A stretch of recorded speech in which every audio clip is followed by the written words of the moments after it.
pernah rasa ikan terubuk ni. Sampai sini kenalah rasa. Padahal nama dia ikan terubuk masin.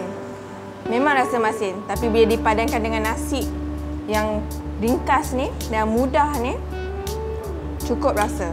Bersama Ad hari ni, Ad ada Kak Ina, pemilik RB Catering.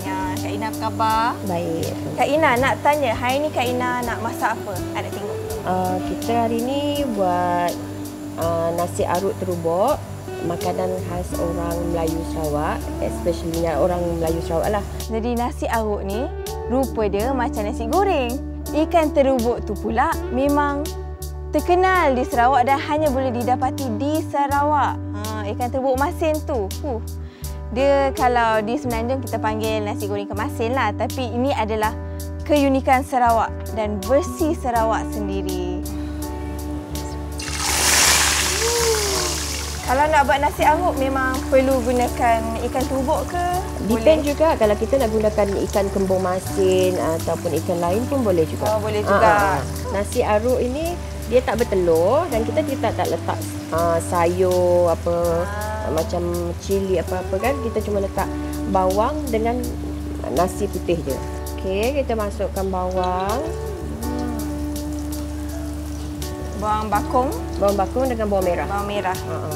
Kalau kita nak guna ikan masin lain pun boleh juga. Kalau kita nak pakai ikan bilis, potong cili, potong bawang merah, perah limau dengan kicap pun boleh makan dengan ikan nasi arut.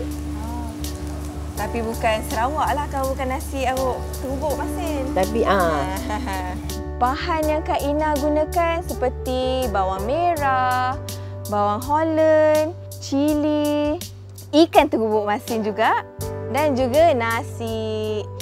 Okey, bawang dah naik bau, kita masukkan nasi. Proses dia memasak nasi itu bersama bawang-bawang tersebut untuk menaikkan lagi bau dia. Masa Kak Ina masak nasi itu, dah terliur tengok. Yelah, lapar kan masa tu? Bunyilah perut saya. Lapar. Ya. Betul lah, memang berbeza dengan nasi goreng. Warna dia pun agak pucat. Warna dia agak pucat tapi bau dia tu, bau bawang yang Kak letak tadi.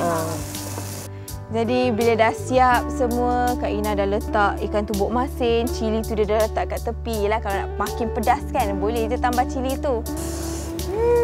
Limau dan potongan cili dan limau. Siap.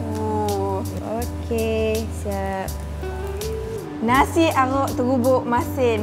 Tadi ada memasak dengan Kak Ina menggunakan resepi dia yang turun-temurun. Bau dia daripada masa masak tadi, perut ada bunyi. Tak sabar nak makan. Ikan terubuk masin ni susah nak dapat. Kat Sarawak ni terkenal kat sini. Bismillah. Bila Ad rasa satu suap, terus teringat waktu dulu sebelum pergi sekolah, mak masak nasi goreng. Macam itulah perasaan Ad ketika makan. Tak pernah rasa ikan terubuk ni. Sampai sini kenalah rasa. Padahal nama dia ikan terubuk masin.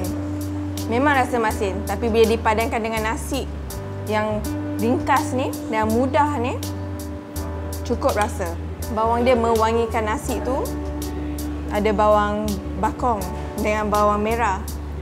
Rasa dua-dua tu, kombinasi dia dengan ikan terubuk ni selalu menyelerakan.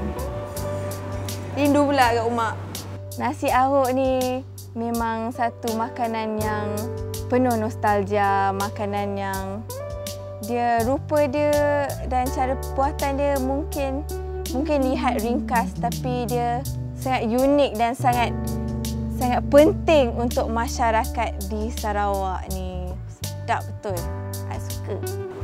Jadi kalau korang dekat luar sana teringin nak makan nasi arut terubuk masin, bolehlah datang ke Bandar Miri.